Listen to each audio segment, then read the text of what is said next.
My guest today on the Essential Coaching Skills podcast is Jim Kelley, the director of the ChangeWorks Institute in Portland, Oregon. At ChangeWorks Institute, they are committed to bringing you the essential skills you need to make lasting, even permanent changes in your habits, in the way you think, and in how you feel about your challenges as you learn to live a more fun, adaptive, and productive life.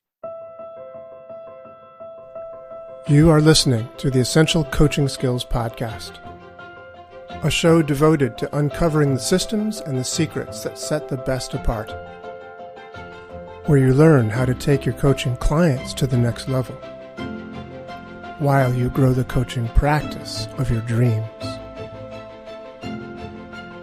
So sit back and relax, or sit up and get excited. Either way, you might want to pay attention. This could be important. Jim Kelley, welcome to the Essential Coaching Skills podcast. Thank you. Fun to be here. Well, let's hope so. Hope you enjoy it. We'll see how well you hold up to the scrutiny that I'm going to place you under, the fine and intense spotlight of what the heck is your take on coaching. So before we start, though, Jim Kelley, it's really lovely to see you. You've been around NLP, you've been around coaching for a long time. Yes. Need I say, and we've known each other for quite some time as well.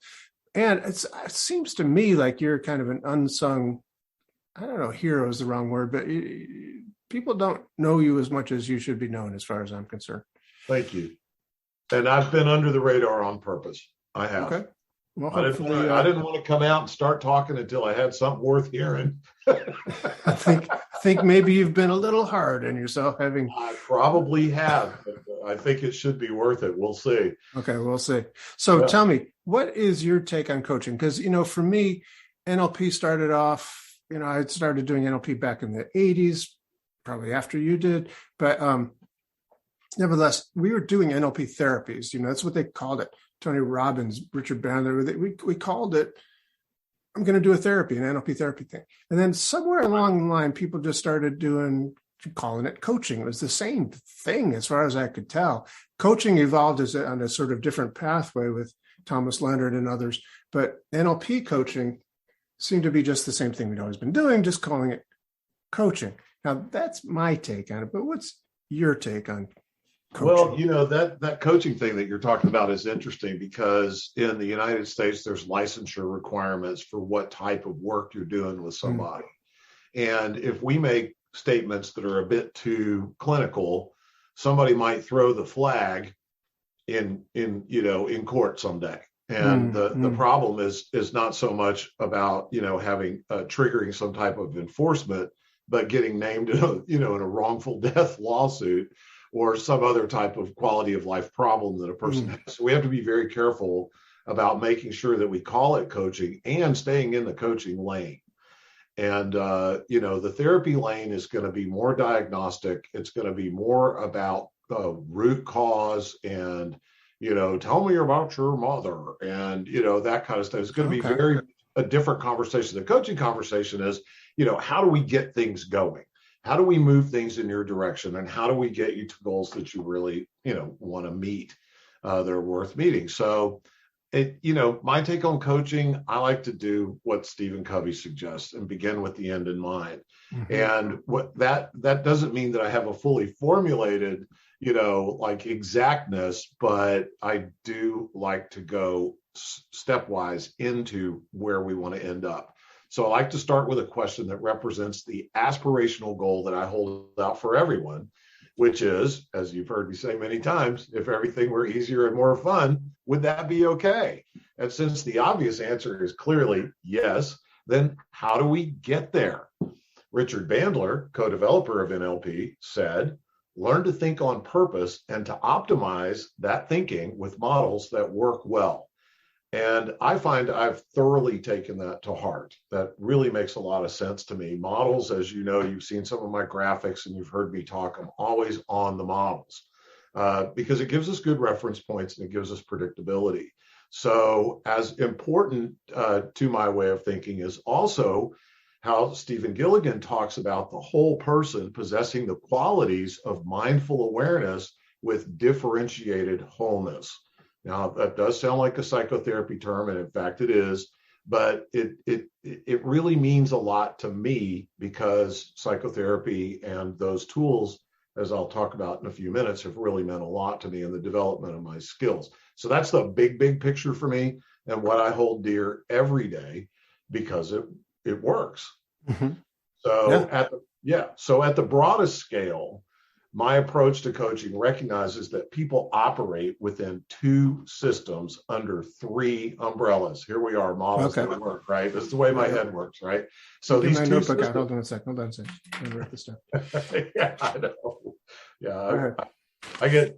Fortunately, we're recording this, so I do get a lot of note takers over the years, and I really encourage it because, well, I really want you to, learn how to use this yourself.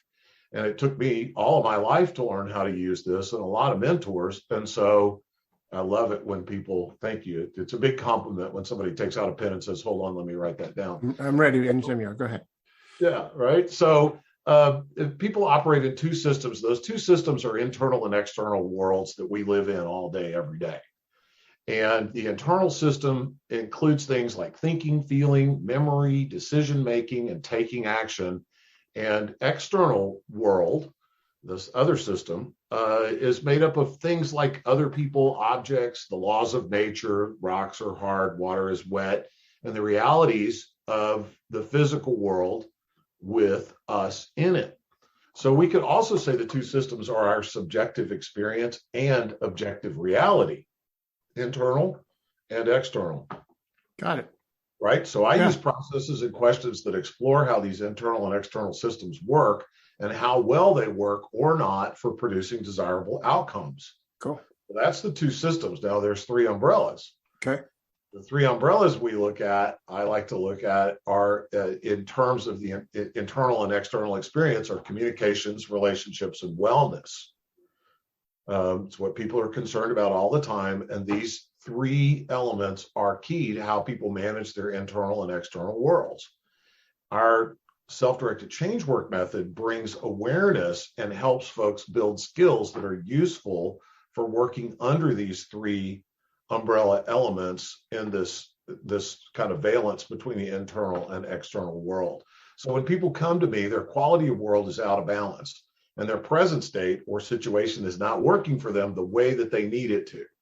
Right. So we, in NLP, and we tend to talk about this in terms of present state, desired state, predicament state, solution state, that sort of thing. I like to just kind of keep it a little bit bigger piece than that. And, talk about, it's just not working for them the way they need it to. There's a change that needs to be made. So they recognize this. They want to engage in doing something about it. So this is what I refer to as a transitional call, right? They're being called to make a change. And at this point, they have a binary decision. They accept that they have a problem and live with it, or they move away from the problem and, try and medicate it out of existence or run from it, from this call, this transitional call to make a change, or they decide to turn and face it, turn towards, you've heard me talk about turning towards, and make that change, really see if they can do it. So once they've decided to move towards that change they want or need, they know they want to move away from their present state or situation and toward a more desirable future, one that would work better if they can get to it. And this gives birth to what I call their transitional desire. So a transitional call and transitional desire are really cool, but that gives you a problem when you embrace it, right? And you've got tons of experience with this and with clients. You understand, how this works in your own vernacular and way of thinking about it. But what I like to do is get this model down and make it really explicit. It gives people a lot of power and choice. So they've got a problem, and as the desire sets in, they often feel like they're in a spotlight, like, or what neurology would call like an autonomic freeze. Like, what am I going to do? I'm caught out. And they need to know something to do, but they're not sure what that is yet. And so they try things and they read things and so forth. But eventually they come to you, they come to me, they come to other coaches, therapists, teachers, and they're looking to get their bearings and start to develop a strategy for change. And so in helping people process the gap between their present situation, A, and desired future situation B, I call it processing the gap. It seems that what holds most people back is some combination of factors around stress, control, expectations, metaphors, and self-talk. These things trip folks up, make things confusing and hard to work with. It's not easy, it's not fun, and they don't feel like they're okay. So it helps to know which of these factors is tripping them up: stress, control, expectations, metaphors, self-talk, maybe what order and context they appear in, and what combinations are in play. When there's a transitional call and then the desire sets in to answer and address that call, their world is out of whack and they want it back in whack. Mm-hmm. You know, you've heard me say that before. It's out of whack and I want my whack back, you know. And the quality of their experience is at stake, right? Often, literally, their quality of life is out of balance, and they want to move quickly from not knowing and not able to transformation and change. They're looking for answers. They haven't found them yet, and they're wondering if the steps that we're taking them through as coaches, are really the right steps to get that transformation. And I feel strongly that we got to stay on our toes, remain flexible and in rapport, and wonder the same thing. Are the steps we're taking them through the exact steps they need? So that's where everything kind of starts for me. That's sort of the background of the self-directed change work stuff that I do in change work coaching. Right away, I like to start by exploring their experience of themselves as they consider their problem by taking a look at 3 states that everyone deals with in order to work on an issue. You'll recognize these from like speaking confidence things. Like some of our colleagues do some great work with speaking, and you and I have mutual friend, at least one mutual friend that's great at that. And I ask clients, folks, how they approach, how they encounter, and how they connect with their problem. So this is the approach, encounter, connect. So the first 2 things are binary decision: engage or not engage with a change. The next part is the approach, encounter, connect piece. And then I use a series of questions related to their strategies, thoughts, feelings, and actions as they approach, encounter, and connect with the change work they've decided to tackle. And then that takes me to the change work coaching model, which draws similar distinctions to those often made in a psychotherapy session, where they talk about, how is your problem constructed? How do we differentiate the parts? How do we integrate the parts back together in a healed way? And how do we link them back into the ecology of your life? That's kind of a psychotherapy thing, right? Well, in change work coaching model, I adapted that, and it's very much in NLP terms that you'll recognize: loosening their model of their problem and exploring how to remodel it. So loosen the model. Yep. Investigate their mindset about the problem and explore how to make that mindset more useful, and then get solution oriented and develop options for solutions to the problem. So, but still, it really only finishes well when you link it all back together, and finishes with a solid ecology check and a durability check, really what I call a sanity check, and make sure we link up all the differentiated and reintegrated parts into a useful whole. A solution is not a solution until we discover whether it's a trustworthy and sane solution.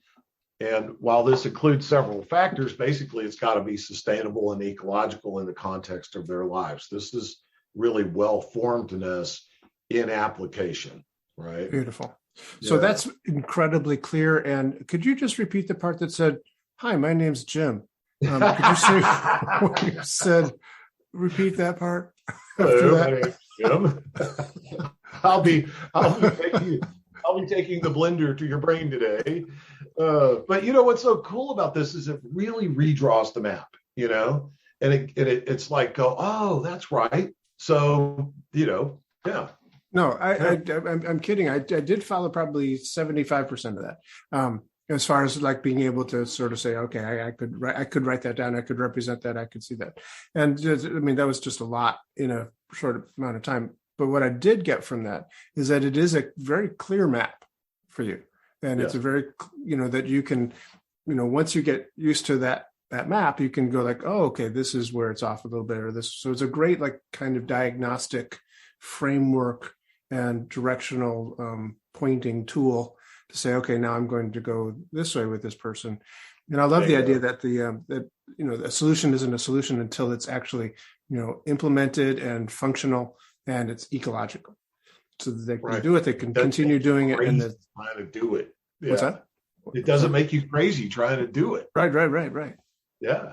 Like, okay, now that's a solution. That I can live with, right?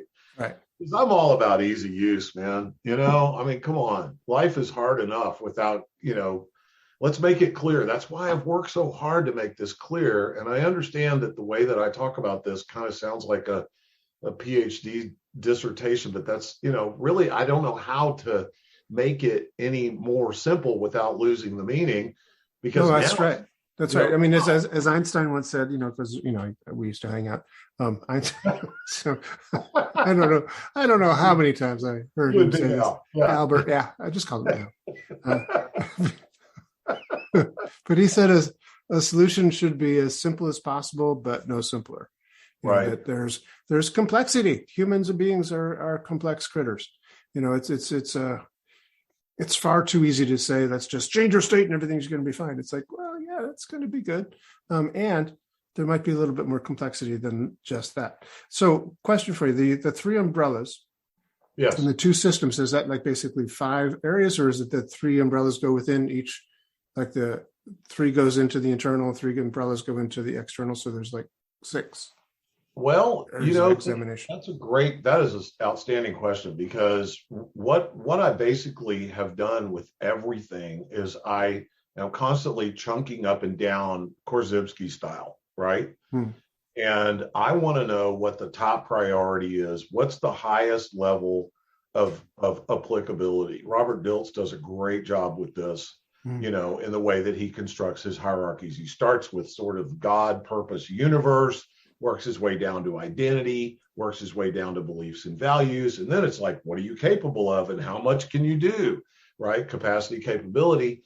Then we start working on, behaviors and environment. So I really like hierarchies because it helps us organize what we're thinking about.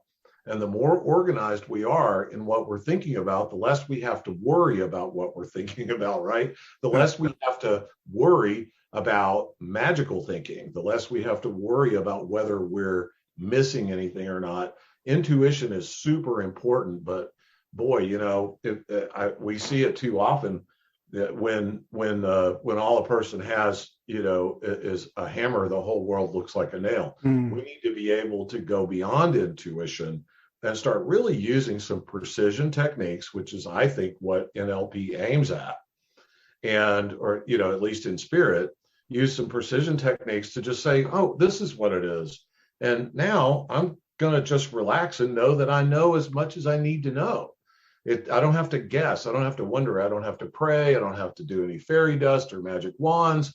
It's just like, this is your deal. This is what you're working on. Get practical about it.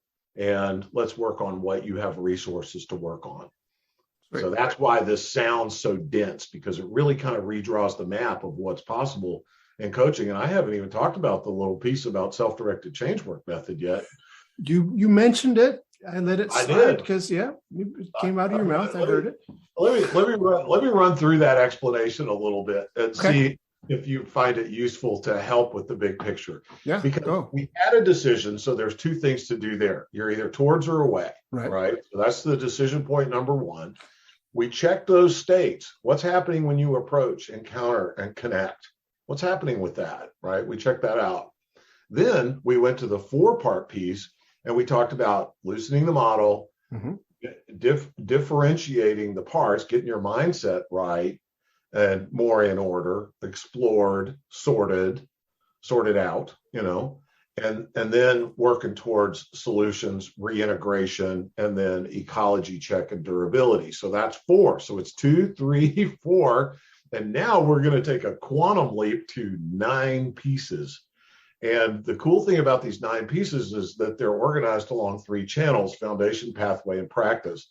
So one of the main tools I use to help develop options and uncover sane, reliable solutions is what I've come to call the self-directed change work method. Cool. It's a 9-step process, sets a foundation, develops a pathway, and reveals what practices you need to get results on demand. People are always trying to jump ahead, skip ahead, skip ahead, skip ahead. And I'm always like, whoa, hold on a second. You got to build a foundation first before you have any idea if this is ecological, right? So unlike the first two coaching sequences, approach, encounter, connect, and the change work coaching model, which primarily operate in the realm of subjective experience, the self-directed change work method operates more in the realm of the external world or objective reality, right? What's the data? What's true? What's factual? Not my opinion about what's factual, but what's factual. And it's about how to operationalize solutions, sanity, processes, and procedures in the world. And while I really like helping people discover the steps they need to take to get from A to B, their present state, to a more desirable state, the main goal of the self-directed change work method is to make it teachable and replicable. Easy for me to say, right? It can be repeated. You can do it. You can totally do this. You don't need me to do it. Once you learn the steps to the dance, you too can do the electric shuffle, right?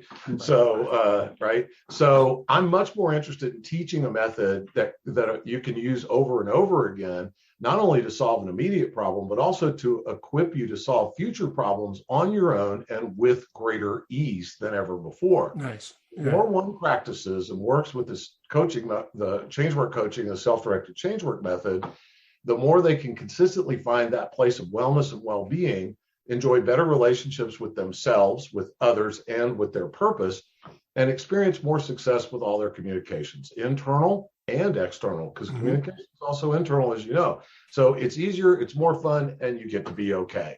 And that's what I like. Yeah, very cool. Very cool. You get to be okay, but it's a lot of work. It's a lot of work. You gotta earn it. But once you've earned it, you get to keep it. And that's cool. Yeah. So you call it self-directed change work, but obviously it's a fairly complex model. I mean, it's simple enough to function, but it's fairly complex for most people who've never heard it before. So it's self-directed after they learn the dance steps. So you got to teach them the dance steps, as you put it. You do, but it's a really easy dance to learn. Okay. Did you ever try and go line dancing? My ex-wife took me line dancing. And oh my gosh, that was the most frustrating experience. I could never do it. But once you kind of get the hang of the self-directed change work method, it's actually pretty darn easy. Yeah. It's just set up on really intuitive pathways. No, I'm getting that. And, you told me about this a while back. And at first I was like, holy Jesus, this is just like. I know. You were like, just read, give me the book, man. PhD. Yeah. But, the more I'm hearing you talk about it, the more it's like, oh, wait, no, I see. No, I get it. Oh, yeah, go from there. That makes sense. It does have this, it's not just complex for the sake of being complex. It's like Einstein said, it's simple, but not so simple that it's too simple. It's simple enough, but just enough to get the map. So you actually can get from, here to there. There's a map that you can follow. And once you know that pathway, and once you know the steps, you can do the dance. Right. And it's easier to map to match the map with the territory as you process the gap between A and B, right? Yeah.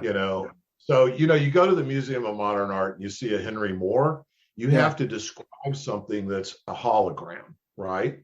I mean, you have to describe something three-dimensional. Andrew Calder, at the Washington National Museum. Sure. It's this huge structure that it's in 3 dimensions. It's in space and it's in a space. And how do you describe the experience of that? Right? Except to go and do it.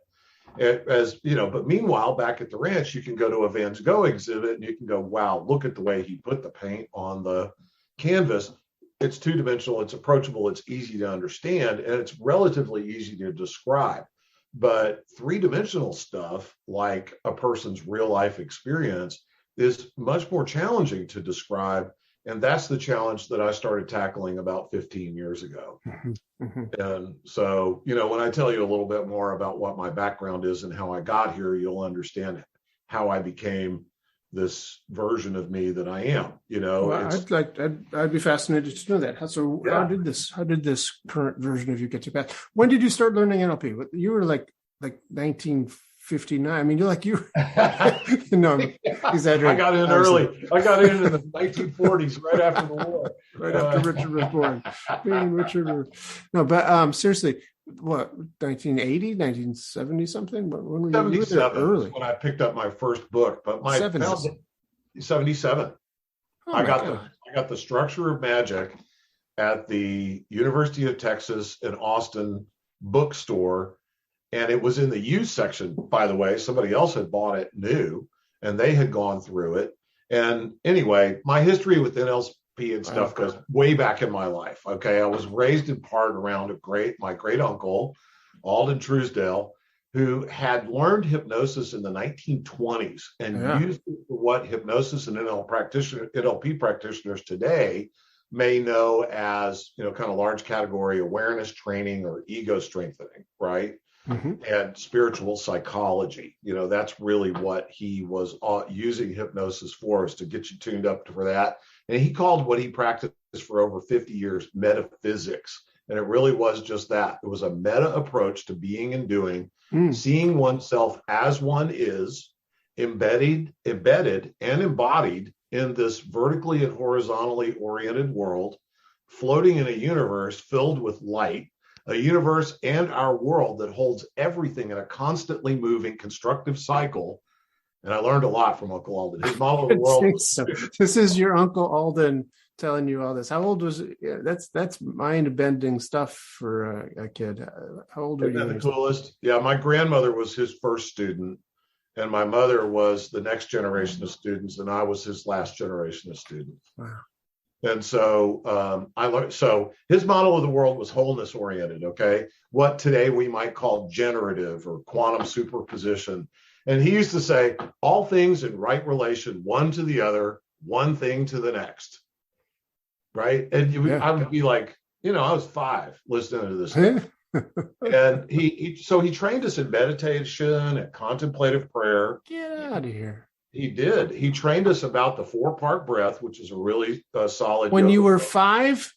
I was probably younger than that when he first started showing it to me. My mother knew how to do it. Her mother knew how to do it. Right.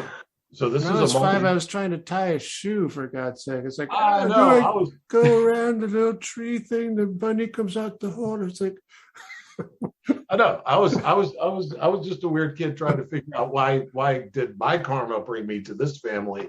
But anyway, he trained us about the 4-part breath, vertical, horizontal, and physical and consciousness integration. Believe it or not, he really was training us about that. How time works within and around us, and frames. He gave us frames for constructive and basically constructing a positive factual narrative, not a positive imaginary narrative like, oh, and then Snow White, woke up and everything's fine. No, not like that at all. He was super interested in reality. He was empirical, zero, zilch, none, no magical thinking, none, no magical thinking. And he loved the beauty and perfection of our world and the universe and all of the physical inner being of it, the interrelatedness. So that was an amazing background for me to sort of be born into. Yeah, really. And that, of course, it informs my work, right? And that's why all of this stuff is so intense, because I've been doing it for 62 years. And my mother did it back into the 30s, and her mother did it back into the 20s. Wow. Because her sister was married to Uncle Alden, and they were very, very close. So, that's how I kind of got the whole metaphysics thing and hypnosis. And I've literally been doing hypnosis for over 60 years. Wow. No idea what I'm doing because I'm a kid. But when I started learning about it, when I was 5, 6, 7 years old, I would do little hypnosis parlor tricks with my friends. And my mother would be like, Jimmy Kelley, don't you do that. Don't you do that to your friends. It's not nice. And I'd be like, yeah, we clucked like a chicken. It was so funny.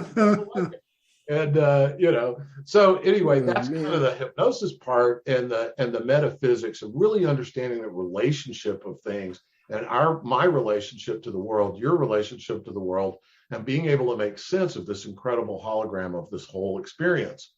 Now, in 1974, an English teacher made the primer of Jungian psychology required reading for his class. All of that was an eye-opener and shed a lot of light on what Uncle Alden had been teaching me. And shortly thereafter, I got a subscription to Psychology Today and read every issue for the rest of my high school years, which did not make me more popular, by the way, at home or at school, because I was constantly kind of tied up all the time thinking about like troublesome thoughts about people's skewed realities, especially my own. I was like, no way, there's no way what I'm thinking is true, right? And it used to just bug the crap out of me. So then, all the way up into 1977, I was in the University of Texas at Austin campus bookstore and came across Bandler and Grinder's Structured Magic, which I found very exciting that a bona fide university had textbooks on magic tricks. I was like, yeah, magic tricks, prestidigitation, I'm ready. So I took it home, opened it up. It didn't have any magic tricks in it. No, it didn't. But I was happy to find that the book made a lot of sense to me based on everything else that I've been reading and learning. Yeah, and everything that Uncle Alden would have talked to you about as well. It's like, no magical thinking. It's not magic in that way. Right. And there some Jungian psychology and philosophy books that I liked and religion books that I liked. And, I used to love studying art with my mom because she was getting a degree and in fine art. And so I studied that with her as just a little kid.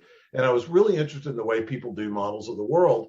So the family systems pieces in the meta model were troublesome to me, but I was really into it. And so while at college, I studied philosophy, history, beer, mostly. Eventually, I studied beer. They go well together. It's very important. It didn't hardly get a good beer until yesterday. But anyway, eventually ending up at St. John's College in Santa Fe, New Mexico, reading their Great Books program and learning how to think about things. And that's been me ever since. Curious, worried, maybe, scared, often scared, always stubbornly believing that answers can be found, things can go better, and I'm going to figure out how. I got that Irish thing, right? So as time went on, family and career overtook me. The NLP world looked distant and confusing, so I stayed out of it. And about 25 years ago, even though I kept my head in the game with and regularly used ideas like what I found in the structure of magic and hypnosis, the communications, what I'd learned about hypnosis from my Uncle Alden, about 25 years ago, my life got out of whack.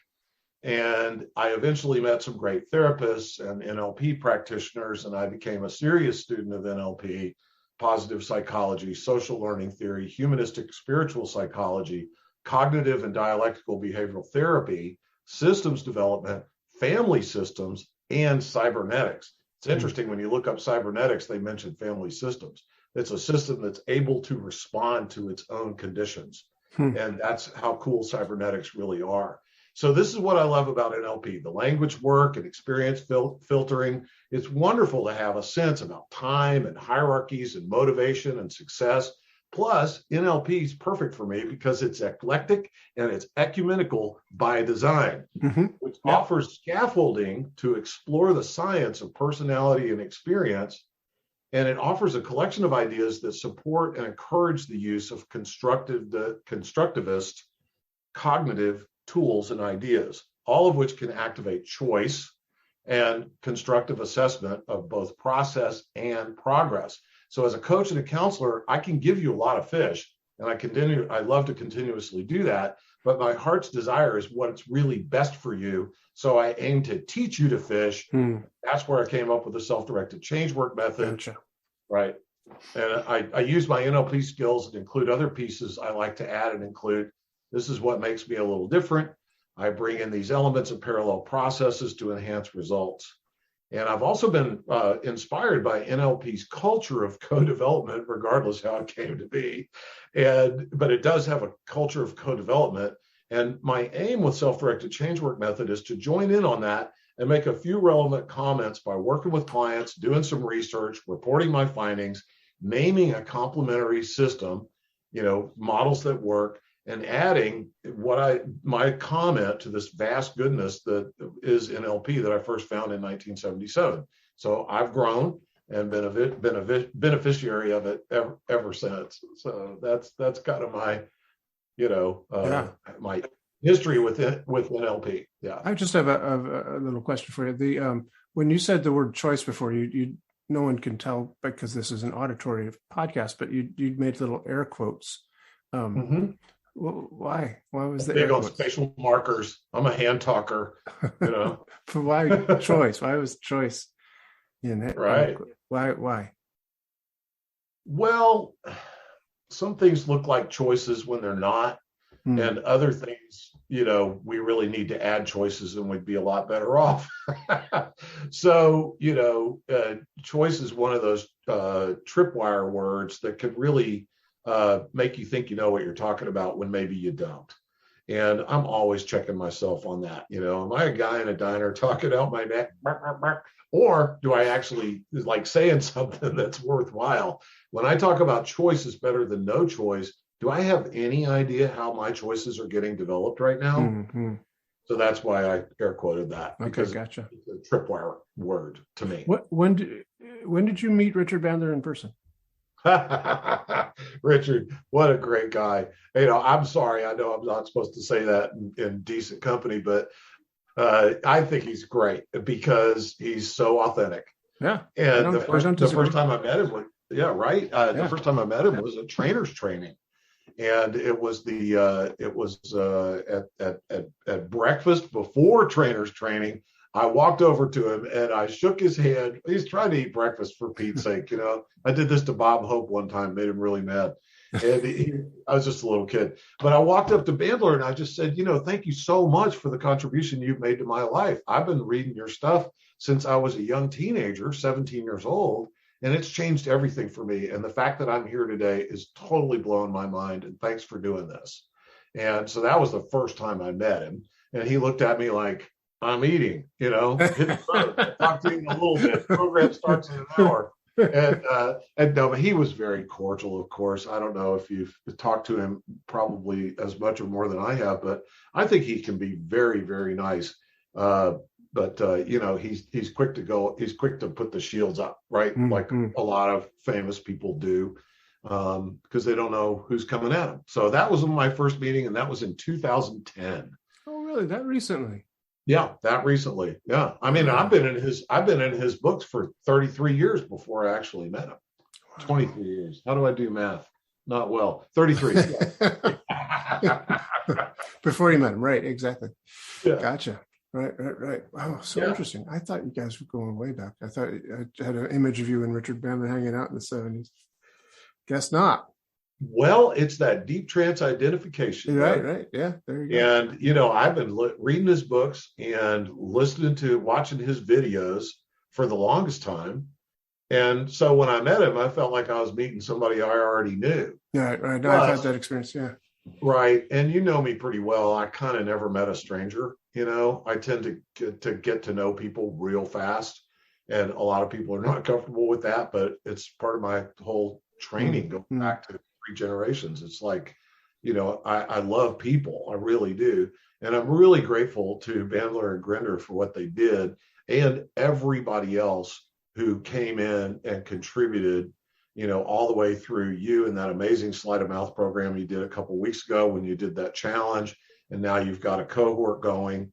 You know, I mean, you and everybody before us have done a wonderful job of adding to the toolkit. You know, Tony has, Michael Grinder has, Robert Dilts. Anybody more than Robert Dilts? I don't think so. I mean, the guy's amazing, right? Yeah.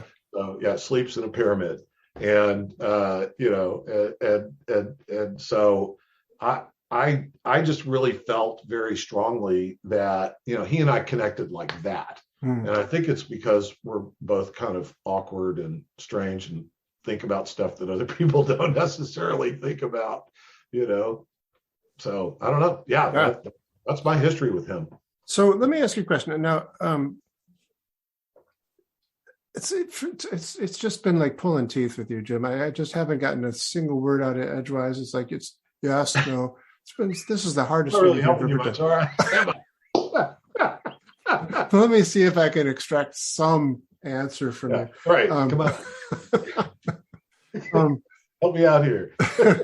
But this, I don't know if I mentioned this, but this is called the Essential Coaching Skills Podcast. Many people who are listening, I'm imagining, as I've said in other podcasts, I don't really know who's listening for sure. I imagine that people who are listening obviously would have some interest in coaching.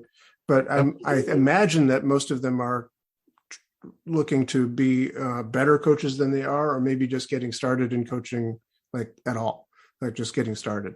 So if a person is in that category, if they're just starting out as a coach, what do you think would be an essential coaching skill? What does a person really need to be able to do in order to coach another human being? Yeah. But, that's a really important question. And I'm always working on being a better coach too. I just love it when I have a session with somebody or a series of sessions and it's working. Mm. And it's one of those kind of continuous upward spiral things for me. And I guess if I really had, I wrote 7 things down to talk about here today with you. But if I had to prioritize one and one only, okay, I would say really understand the nature and use of well-formed outcomes. Okay. Well, what is that? Well, I have no idea what you're talking about. I mean, I do. Yeah, but... Okay. Yeah. Right. Exactly. Yeah. Okay. It's running the hair here. So, when people want to make the transition between A and B,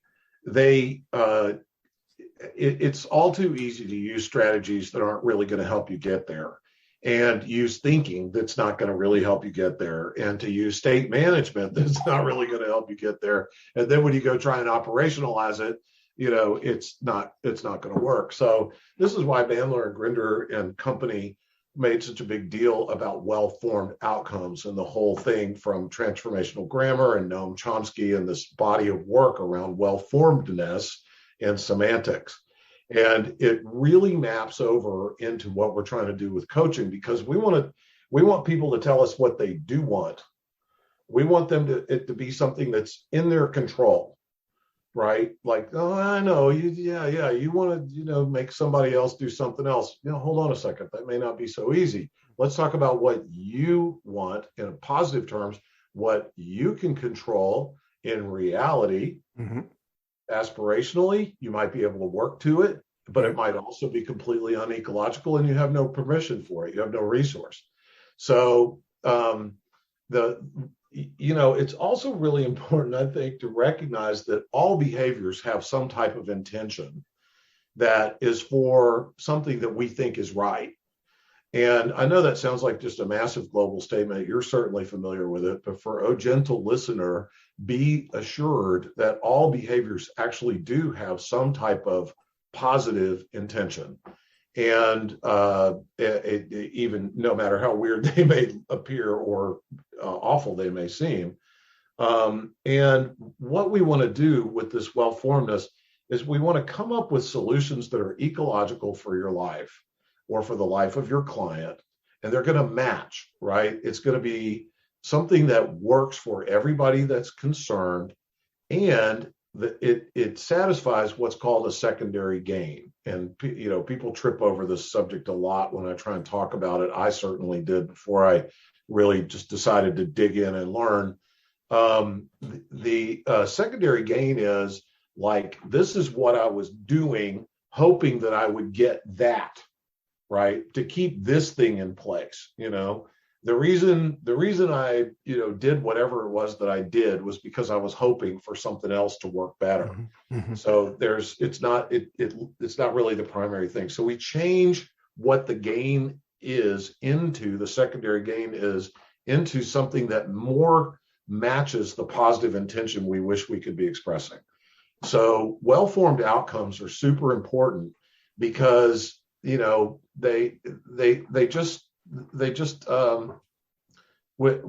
well-formedness, I think we're completely at sea and we have no ecology to the changes we're trying to help people make. Can you give us very simple, what are the keys to a well-formed outcome? Well, simply speaking, stated in the positive. So number 1, stated in the positive. Number 2? Under your control. Under your control. Maintains the positive intentions of the system that you're already in. Maintains the positive intentions of the system that you're already in. Okay, got it. Right. Is ecological for all concerned. Okay, good. Ecological for all concerned. Yeah. And I can go further, but I don't think there's much use in it after that. I mean, there's other, you could say, what would you add? I just sensory specific is one that I usually got to be able to be very specific about senses. Yeah. Right. Which So is a whole kind of other subject. And, right. But it's based in reality. So it's what can you see that lets you know you've got that positive outcome, what will you hear when you have it, what will you exactly feel, taste, touch, how will you know it in that external reality that you've achieved this thing. So it's both an internal and, as you say, external, both are satisfied that you've gotten this thing. When you're trying to help somebody construct an outcome, if they can make that internal representation like you just described, they're going to get a lot closer to being able to figure out if it's something they can do or not. Right. And I think that's really important in the self-directed change work method. The foundation's what I call permission. You got to have that sensory specific information. And I kind of want to just make sure that it's stated in the positive, it's under your control, it maintains the benefits of the current system, and it's got a good ecology to it. Yeah. After that, how our descriptions work are going to make all the rest of the difference. And just for the listeners who might not understand the terminology, if they're not coming from an NLP background, what do you mean by ecology in this sense? Well, everything kind of works in systems, and so if I come up with an idea that's good for me, but it's not good for my wife, it's not good for my colleagues, it's not good for my children, it's not good for my bank account, that's not going to be a good ecology for my life. That's not going to fit in a system that is whole and sane and sound and strong.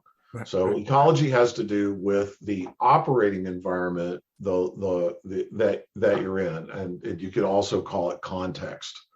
It's kind of the context check. Like, okay, this is life now.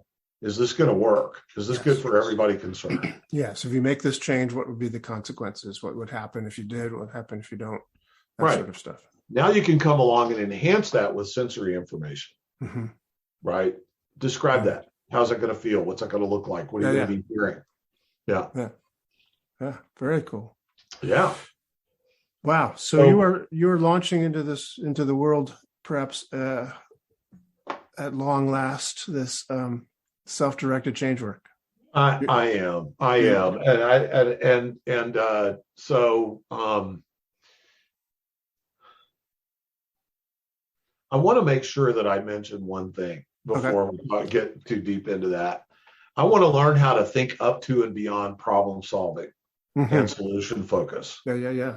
I want people to be able to, so we talked about the well-formedness conditions for desired outcomes, but I also think that it's important for people to go past problem solving and past solution focus. Bill O'Hanlon's done a great job of bringing solution focus into psychotherapy. It's a great place for it, needs to be there, wonderful work.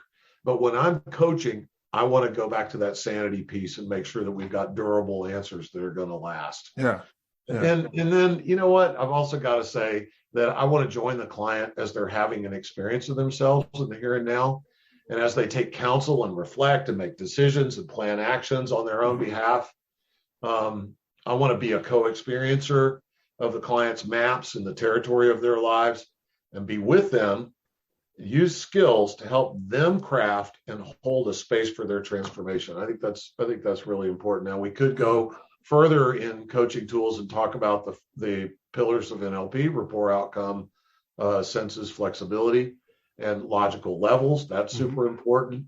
But really, it's about process and the parallel processing we spoke of a bit ago: internal, external, subjective, objective. If it's all focused on goals, we may forget about process. Yes, we need to attain real world results, and we also need to stay aware of how a person feels, what it's like for them, the internal process, and what the experience is like. That's really important to me. What the experience is like. Yeah, what's that like? Yeah. So it's kind of getting it a little metaphorical there. It is, which is why metaphors show up in the place where people get tripped up: stress, control, expectations, metaphors, and self-talk. And you hear people use metaphors. Well, isn't that just my luck? The Ain't It Awful Club, as Jack Canfield calls it. And I'm stuck between a rock and a hard place. Between a rock and a hard place. Boy, I'm spinning my wheels. Yeah. And right. And you hear people use these different metaphors and you understand this is how they're representing it on the inside. Right.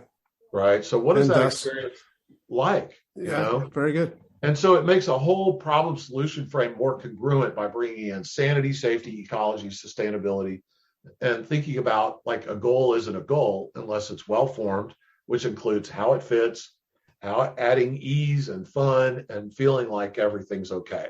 Sweet. If we don't have, Albert Bandura talks about in his social learning theory, he talks about how states are so important to managing change.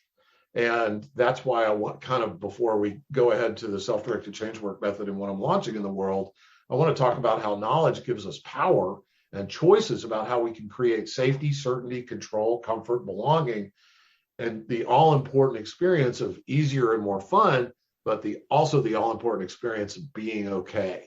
If our states match what we're going for, we're going to have a lot easier time making it sustainable and having it stick. Right, right. So well, before we get to those things, that's what I have to say about that. Yeah. Before we get to any of that stuff, I would just like to say we're out of time for today. So let's pick this up again next week. I know, right? Because now I'm ready to tell you all about an integrated set of coaching models that helps folks find ease in their experience. But we'll save that for another time. Yeah, we're going to have to, I'm afraid, because we want to respect people's time, and they've probably driven to work by now or wherever they're listening to this. But I do want to just ask you a quick question. Will you come back and tell us more? Oh, thank you. Yes, I'd love to.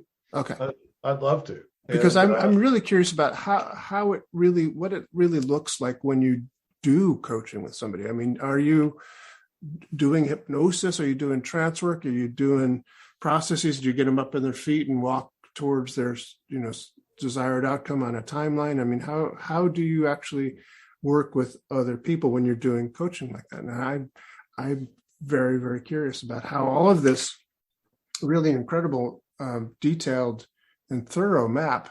By the way, one needs thorough maps. If you're going from point A, like for instance, if you're going from my house to your house, I'm in the Hudson Valley of New York City and you live out in Oregon, someplace on the coast, I think somewhere, right?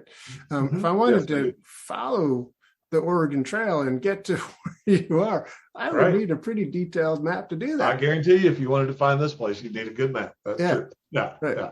So one needs to know all this different permutations and that sort of thing. Having a well-formed outcome, absolutely great place to start. And once I get going, how do I negotiate this territory to get to where I want to finally end up in? And I want to find out more about how you do that, Jim Kelley. Well, thank you for that. And as long as I live and breathe, I'll try and be able to teach you how to do it. And if you've had enough and you're determined and you're ready to learn, I'm sure you can do it too. And I think that's really the important message that I'd like to always leave people with is, listen, if you really have had enough of where you were and you're determined to make a change, you can learn how to do it. I'm sure you can, because I've seen all kinds of people do it. So, yeah. So including myself, which looked pretty improbable once upon a time. I'll have to take your word for that. It doesn't seem possible. But all right. Let me just ask you one last question for this episode, is that if people do want to get hold of you, how do they do that? Do you have a website? Do you have a way of people can get hold of you and learn more? I'm pretty easy to find on Facebook. Jim Kelley. Changework Essentials is the kind of my group page that I'm going to be curating with more care and skill as things come up. Jim at changeworksinstitute.com. Changeworksinstitute.com. Jim so at changeworksinstitute.com. Is there a website for changeworkinstitute.com? There is. Changeworksinstitute.com. Okay. Is my website. It's pretty. It represents reality pretty well for what my reality is, and so I'm pretty easy to reach, and I'm always happy to give almost anybody a few minutes if I can, at the very least. And if there's something really cooking and you're ready to go, we can do it. Jim Kelley is no longer under the radar. He is appearing on screens all over. Thank you, Doug. I love it. Well, you just kicked over the ant pile because now it's time for time to really talk about it, and it's going to be a lot of fun. And I do want to come back and talk to you about this some more. And well, I look forward to it. I'll try and be a good guest for you and have a lot of fun doing it because this is a good time. Thank you for this. Yeah, my pleasure. Thank you for being here. You bet. Cheers. Well, that does it for another episode of the Essential Coaching Skills Podcast. Thanks so much for being here. Hope you enjoyed this episode. I certainly enjoyed having you here. Hey, if you want more information about Sleight of Mouth, you can find it at essentialcoachingskills.com, or you might even check out sleightoffmouth.org. That's a nice website too. Thanks. Stay safe. Stay curious.